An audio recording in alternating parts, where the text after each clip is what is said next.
Tamil Nadu BJP అధ్యక్షుడిగా నయనార్ నాగేంద్రన్ ఎన్నిక లాంఛనం కానుంది. పార్టీ అధ్యక్ష పదవికి నాగేంద్రన్ ఒక్కరే నామినేషన్ వేశారు. ఆయన పేరును ప్రస్తుత అధ్యక్షుడు అన్నామలై ప్రతిపాదించగా మిగతా నేతలంతా మద్దతు పలికారు. నాగేంద్రన్ ఎన్నికపై రేపు బీజేపీ హైకమాండ్ నుంచి అధికారిక ప్రకటన వచ్చే అవకాశం ఉంది. తిరునల్వేలి ఎమ్మెల్యేగా ఉన్నారు నాగేంద్రన్.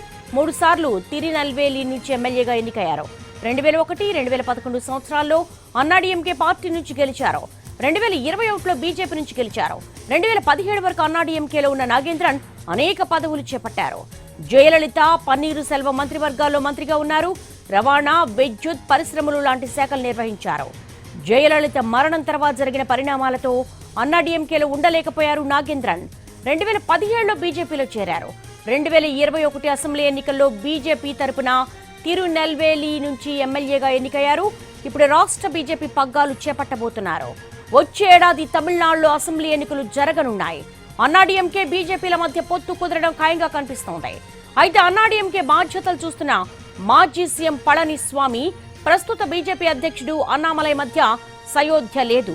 ఇద్దరికీ పడదని తమిళ రాజకీయ వర్గాల్లో టాక్ నడుస్తోంది.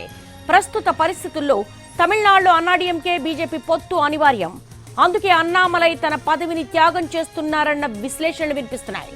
నయనార్ నాగేంద్రన్ అన్నాడీఎంకే నుంచి వచ్చినందున ఆ పార్టీలోని అనేక మందితో మంచి సంబంధాలే ఉన్నాయి. ఈ ఫ్యాక్టర్ అన్నాడీఎంకే బీజేపీల పొత్తు హిట్ కావడానికి ఉపయోగపడుతుందని అంచనా వేస్తున్నారు.